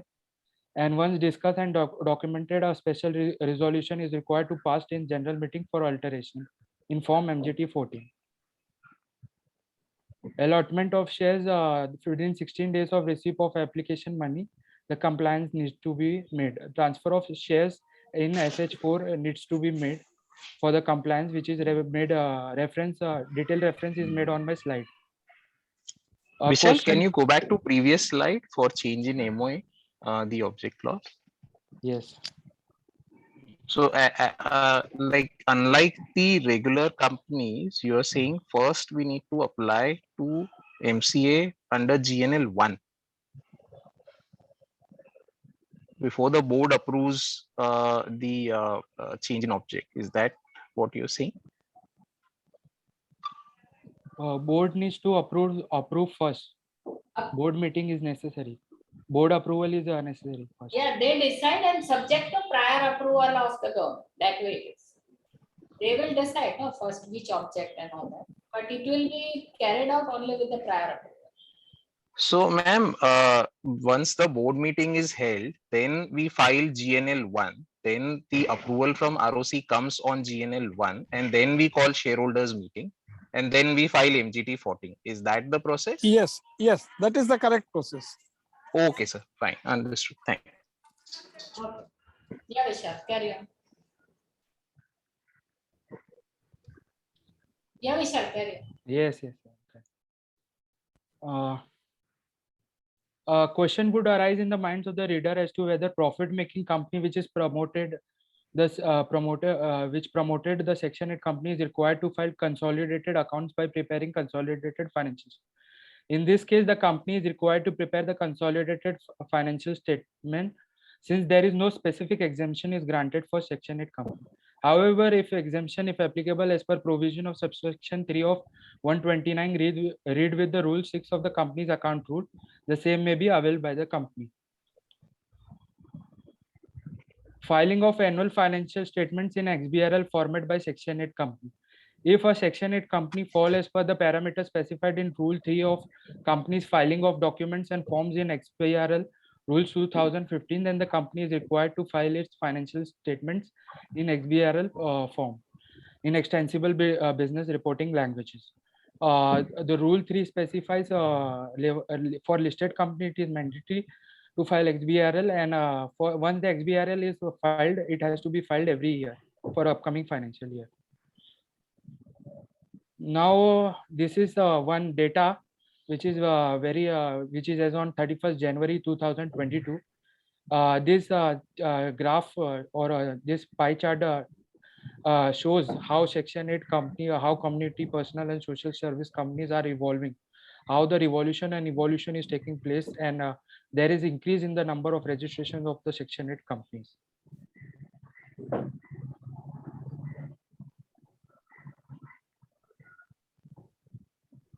Dipti, could you take up Nitin Akolkar's question? I find it. Yeah, before that, Mr. Sati's question is also there. I'll take it now. How to calculate 180 limits for Section 8 company who is limited by guarantee?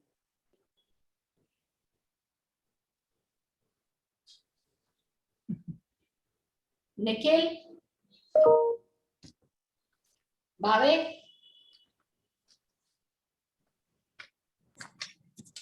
So there is no paid up capital. That is the point, no, what he's making.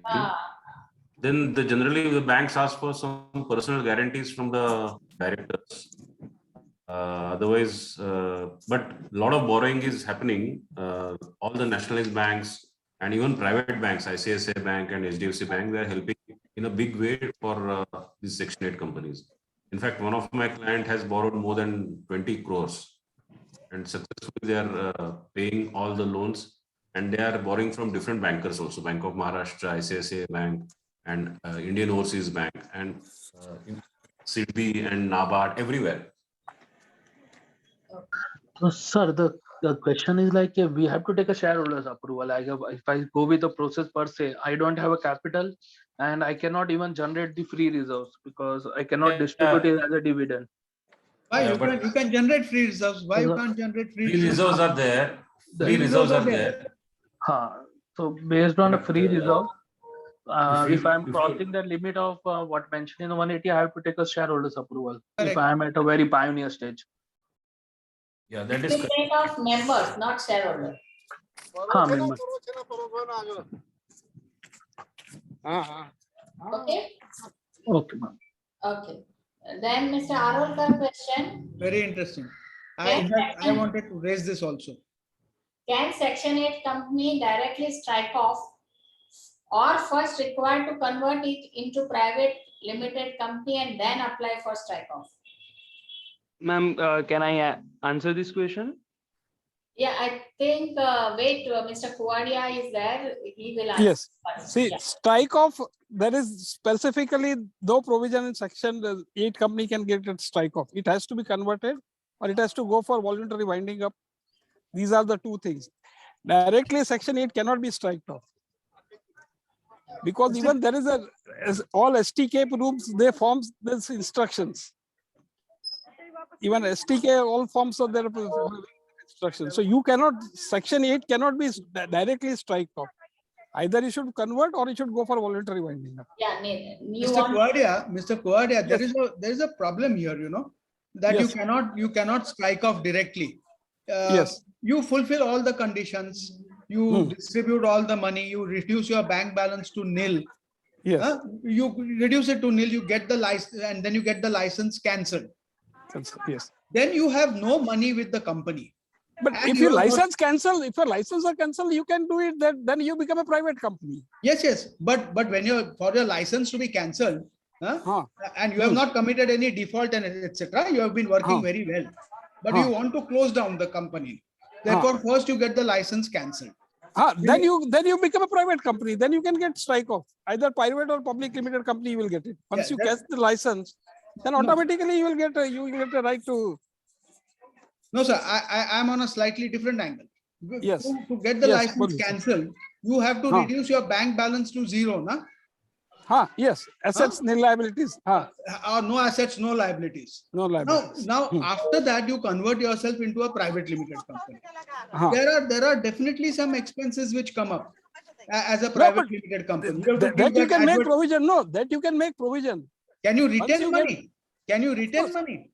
Of course, you can make a provision for that. You retain money and then get license cancelled. License cancelled does not require no assets, no liabilities. It's only strike off requires no assets and no liabilities.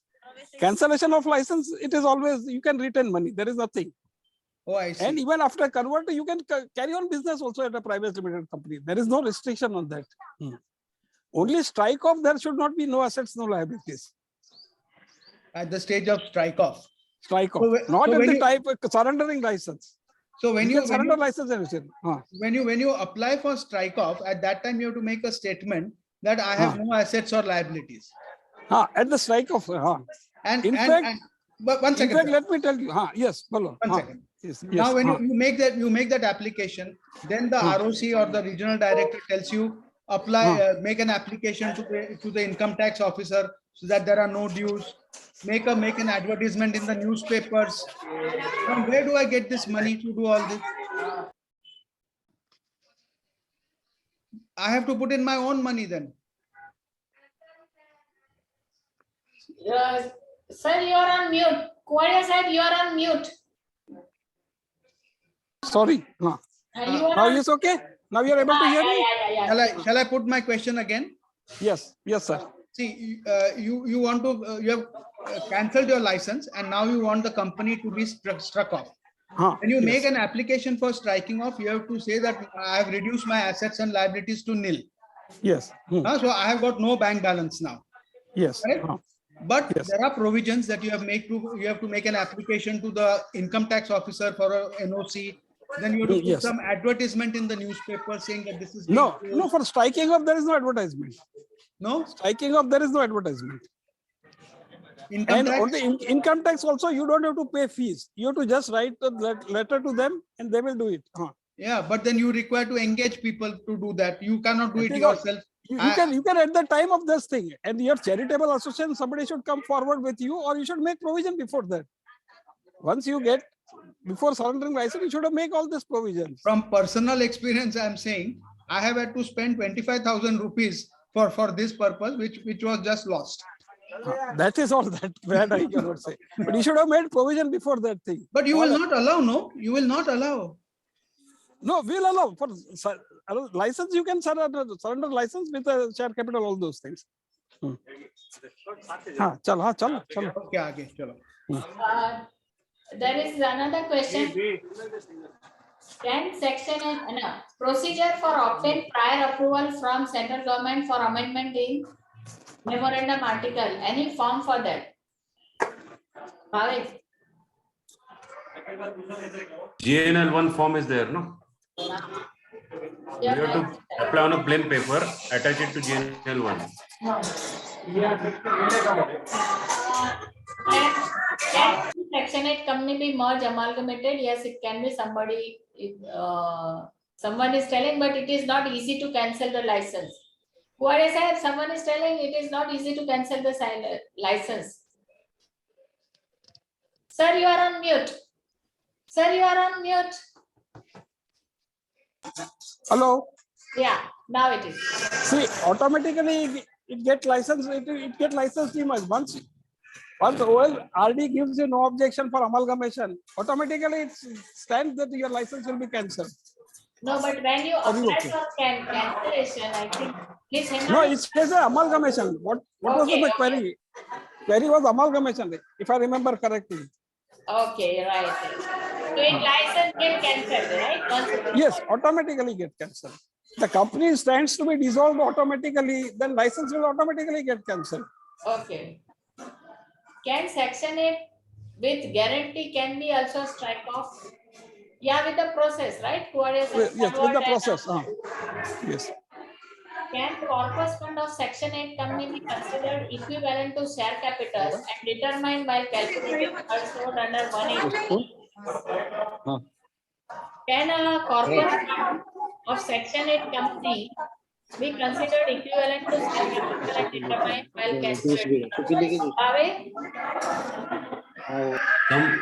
Some banks may take that as quasi capital, but not as capital. So it depends on your relations with the banker. Next question. A Section 8 company has 2 members who are also directors of the company. Before commencing operation, one of the directors resigned. The remaining director wants to wind up the company. What steps to be needed? Same, striking off. Convert and strike off. Yes, that's all. Same thing. So. Okay, all question answered. We shall start the presentation. Yes, ma'am. So revocation of license and consecution orders. The central government has power to revoke the license granted to a company registered under this section if the company contravenes any of the requirement of this section, the company contravenes any conditions subject to which a license was issued, or the affairs of the being companies are conducted in a fraudulent manner, or violative of the objects of the company or prejudicial to the public interest. Now, if on winding up or dissolution of a company registered under the Section 8 of the Act, there remains after the section satisfaction of its debts and liabilities, any asset, they may transfer to another company registered under Section 8 having similar object, subject to such conditions as NCLT may impose, or may be sold and proceed thereof be credited to IBC formed Insolvency and Bankruptcy Code formed under Section 224 of the Insolvency and Bankruptcy Code 2016. Section 8 company shall amalgamate only with another Section 8 company having similar objects. The government may direct company to convert its status and change its name to add the word limited or the words private limited as the case may be to its name, and thereupon the registrar shall register the company accordingly. Now, hence, in case of any other provision of this act as being violated, liability for same may be devolved despite of such revocation of license. In keeping with the principle of natural justice, before making such order, the company shall be given a reasonable opportunity of being heard. The said order may provide for direction to the effect of that the company may be wound up or amalgamated with another Section 8 company, provided that such direction is complied in public interest. When the license granted to company registered under Section 8 has been revoked, the company shall apply to registrar in Form INC 20 along with the fee to convert its status and change of name. The power of central government regarding revocation are delegated to regional director. Wide notification 21st May 2014, notification number 1352. Now, Section 8 companies enjoy many exemptions. Apart from individual or firm can be member to a Section 8 company. Independent directors requirement is waived off for Section 8 companies.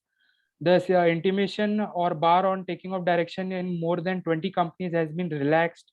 Maximum limit of 15 directors and appointment of more than 15 directors by special resolution has been withdrawn for Section 8 companies. Detailed explanation is mentioned on my slide. What are the available exemptions?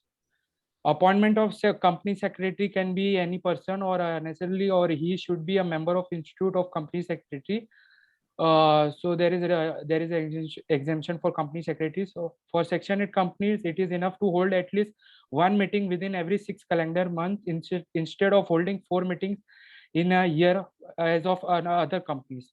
A general meeting may be called by giving notice not less than 14 clear days instead of 21 clear days. Recording of minutes of general meetings, board meetings, and other resolution has been withdrawn. However, the minutes of meeting may be recorded within 13 days of conclusion of meeting in case where the company's articles provide for confirmation by way of circulation of minutes. Secretarial standards are applicable on Section 8. That is the Vishal, question. can you elaborate on the minutes point which you referred last? Yes. Yes, Yes. The minutes of meeting may be recorded within 30 days of conclusion of meeting in case where the company's articles provide for confirmation by way of circulation of minutes. So it is basically depends upon the articles of the company. So you're saying if articles do not provide for maintaining of minutes, there is no need to maintain any kind of record of the board meetings and the general meetings. In that case, Act shall prevail. Companies Act will prevail. No, here I think he's referring to actual recording of minutes in the book, that period of 30 days within which it must be recorded. Bhave, your comments? No, I think it is wrongly captured. I don't know what he wants to say. The minutes has to be drafted within 15 days. It should be circulated within 30 days. Those things will not be applicable unless that is made in the article. That is what it means. In minutes, in any case, it is required to be maintained. Yeah, minutes are required. The only thing is those conditions within how many days it has to be maintained, how many days it is to be circulated. Secretary standard is telling apply to the Section 8 company. Understood, sir. The article says it has to be done that way. Okay. Okay. Next slide. Secretarial standards are applicable to Section 18. The answer is no. Section 8 companies are exempted from Section 118 by MCA notification dated 5th June 2015. However, adherence to secretarial standard helps Section 8 companies in raising their governance standards and fates of their stakeholders. I will also add that since again I was telling the board meeting, the board is very, always for Section 8 companies, since no board get any return on that meeting and generally, and that's why the board is always coming from a lot of renowned people. If this kind of record is kept, it helps to the company and all the stakeholder. Transparency is removed. Rather, I will have the opinion secretarial standard should be 200% should be applicable to Section 8 company, because you are taking the money from the public. Again, I'm telling why Section 8 company should be controlled and all that, because if a public limited company take a money from public and get then it has so many control of listing, LODR and all that. Here you are taking the money, they are at least giving return. This company is not giving return also. Yes. Then why not So and that's why the record should be very, very transparent. This helps actually. So it should be advised. Legally not. Yeah, please carry on. Sorry. Yes, ma'am. So why does a Section 8 company get tax exemption? The biggest reason why Section 8 gets exempted from specific tax because it exclusive work for the welfare of the people. No personal gains are involved in the operation of Section 8. Therefore, it deserves to receive some benefits. Now, the taxation aspects are mentioned on slide for reference. I'm not going to spell out every section of Income Tax Act, but for reference of the audience, I have made a reference slide for the taxation aspect. Now, at last, I want to conclude that there are more than 5,000 Section 8 companies registered as of now. The numbers are increasing rapidly. Pandemic and CSR have created more exigency and need to set up companies with charitable across border. Various companies with charitable objects are emerging and contributing to sustainable development and protecting humanity. In the US, we are seeing not-for-profit corporations. In European countries, we are also seeing community interest group in form of corporations. So the Section 8 corporate form of charitable companies are increasingly are contributing globally and internationally. And during pandemic, we have seen many companies are coming forward and contributing to the society and humanity. Thank you. Thank you, Vishal. There are certain questions. Good presentation. We'll take that. Thank you, ma'am. Thank you so much. Yeah. Can Section 8 company make an investment in shares of another company? Panel? Yes, it is permitted. Yes, the way a company, Section 8 company can give loans to other companies, it can also make investment subject to that former 372A formerly, and also taking care of it not becoming an NBFC. So another company can be private limited, public limited company. It can invest in the shares of that company, right? Section 8 company. Yes. So if I put that way, can the Section 8 company make a wholly owned subsidiary? Yes, but it should be Section 8 only. It cannot be a trading company. Correct. When I said asked about the investment in the shares, that is not a Section 8 company. Shares of any company you can invest. Yes, but that is with a charitable intent. The intent is charitable. When I invest in some other company, you're not investing in a company so that you control that company. You are giving it by way of seed capital or something like that. And that also for those 7, 8, 6 charitable intention. Bhave, your opinion? I think generally these kind of companies won't go for any subsidiary and all those. So this is only a theoretical questions. So, No. Bhave. No, it's not theoretical. No. Dipti, 1 minute. Yeah, Dipti. please. Yeah. See what has happened. One person was having a private limited company. And after his expire in a will, he has said that it should go to this association. So automatically all shares went to association, Section 8 company. And that private limited company becomes wholly owned subsidiary of this association of Section 8 company. But Dipti, here there is a catch, because if you are registered under ATG and 12A, there is also restrictions. You can invest in very specific companies. So as Kuvadia sir has been saying that if he receives, maybe I'm not too clear, but that will be some time frame within which they have to dispose of and convert into cash. Okay. Because you can invest in certain securities. So obviously earlier what Dipti you were mentioning that Section 8 company investing into private limited, then you are violating those conditions. So you will have your ATG and 12A forfeited. So we can that's not say practical. that. So we can summarize that it cannot invest in the shares of another company which is not in a non-profit. I will say that. Under charity means government has prescribed certain investments. You cannot invest outside those instruments. Okay. That is the main question.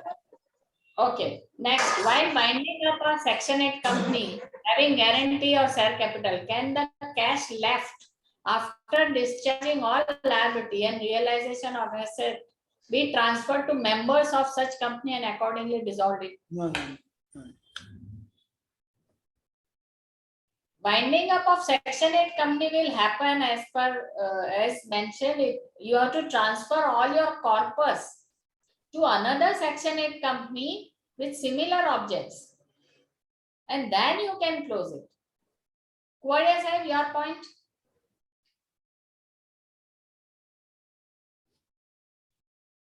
Kuvadia sahib? The members will not get anything. It has to go to some other association. Exactly, right. And these also will have to keep in mind the current proposals in the budget about transferring assets of one trust to another trust. Because if it is distributed privately or some other purpose other than charitable, it is liable for tax, etc. So you have to consider those things in mind. Now, Ms. Veena has asked for the question where she mentioned that the company was set up, director resigned, and another director don't want to continue.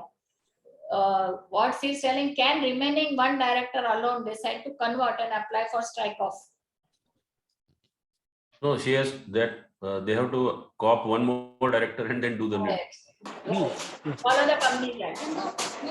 Can Section 8 company give sitting fee to director?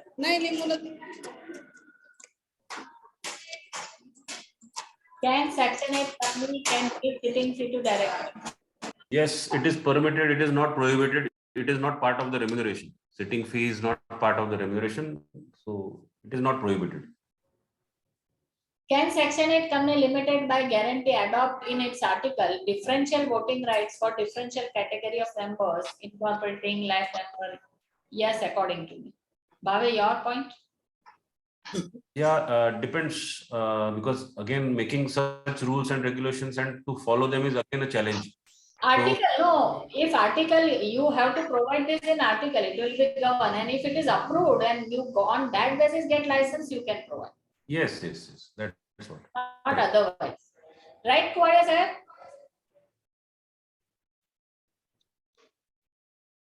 Yeah, it is like, can we remove guarantor on the basis of violation of integrity of the company? Kuvadia sir is on mute. Sorry?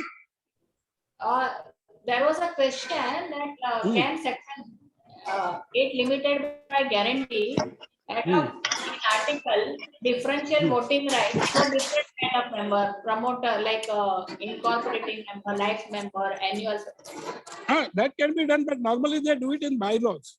Yeah, the same way in articles they can provide. He is asking that or he is asking that. Yeah, it can be provided. Now, second question. Yeah, can we remove guarantor on the basis of violation of integrity of the company? It's governed by article. Bhave and Kuvadia sir.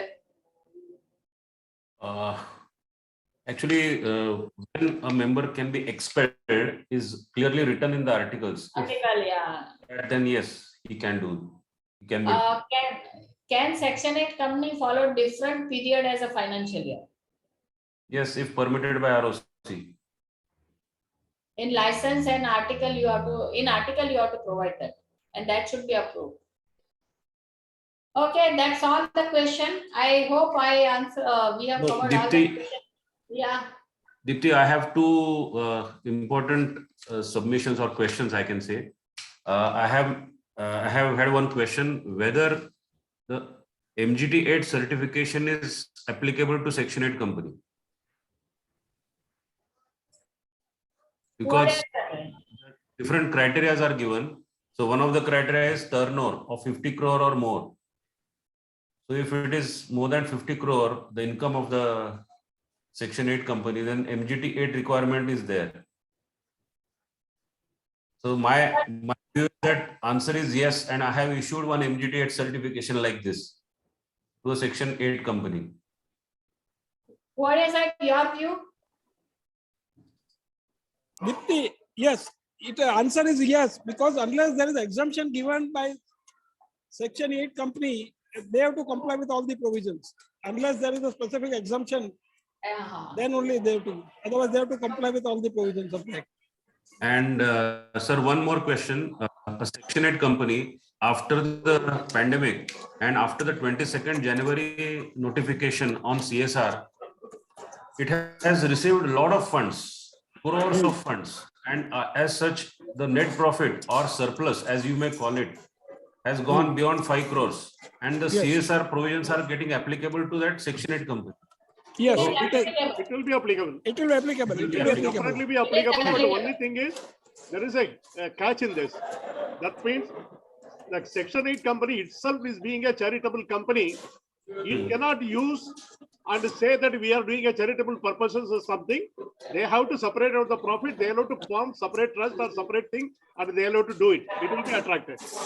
Yeah, we have done it. It is there, applicable. So we have also taken the same view, and we have also asked them to form a committee and policy. And absolutely, you are right. I will go ahead that I advise that way, but the board did not listen. I told them to write in director's report that time it happens. They did not return. So that it we applied compounding and done compounding also. There is last question. Is it compulsory? Bhave sir. Yeah. Bhave sir, can you elaborate on the second question you had? No, see, typically there is a Section 8 company which receives CSR funds from various organizations. And after the 22nd January notification on CSR, it has become mandatory to spend 2%. So a lot of companies have given donations to this Section 8 company, and it has got a surplus of more than 12 crores. Generally, it was making a surplus of around 1 to 1.5 crores every year on the basis of the funds that it used to receive and it used to spend. Suddenly, in the year 2021, it has received funds from various other companies under CSR, and as such, the revenue has gone up suddenly without much spending in the remaining 2 months. So CSR provisions under 130 getting triggered. So they are supposed to follow the CSR spending is the question. So, sir, I have a question here. The concept of CSR arises from the profit. If you have a net profit, then 2% of that needs to be spent as a CSR. Whereas these are non-profit companies by definition. So surplus in receipt over expenditure, should we consider it as a surplus or a net profit for 130? Now, this point was discussed, and actually we were seeking opinions from a few of the law firms, but finally the management of that company took the view that though it is a surplus, because as I have mentioned earlier, under Schedule 3, it is having a different nomenclature of surplus, excess of income or expenditure. So it may not be treated as profit, and that's how CSR 2% spending may not be applicable to that Section 8 company. But the board has taken a broader view and they have said, okay, is getting applicable, then we will spend separately. So they have accordingly gone ahead and spent. But that one view, and we may actually have different views on that. So it is still open. Sir, if you go through the MCA website, MCA has also clarified through the FAQs that if a Section 8 company is also falling under 135, then they need to spend the 2%. MCA is also clarified through right. Now, whether you call it net profit or surplus, it is actually the money which is generated. So naturally, it has to be spent, and the Section 8 company will definitely get covered. Yes, it will get covered. Ministry is also of the opinion that the company has to give CSR. Has to spend for CSR. Okay, there is one more question. Can a Section 8 company having assets converted into private limited company? It is clearly mentioned you have to transfer everything and then only you can convert. You can't go with assets. Now there is last question. I think we will not take hereafter. Kuvadia said we will not have time. Yes. There is a special event where the Section 8 company had to sell their assets because of which the profit has crossed 5 crore. Then do they have to do CSR? We have answered. Profit, surplus, turnover criteria is there. You have to follow CSR. Yes, you have to give CSR. Yes. I think Your we have interpretation answered. is correct.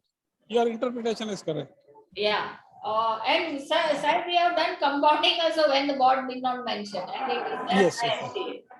Okay. Yes. I think we have answered all the questions. Thanks everyone. Thanks panelists. Special thanks to Kuvadia sir with No, thanks. I have to thank all of you for Thanks giving a me lot to opportunity everybody. for this.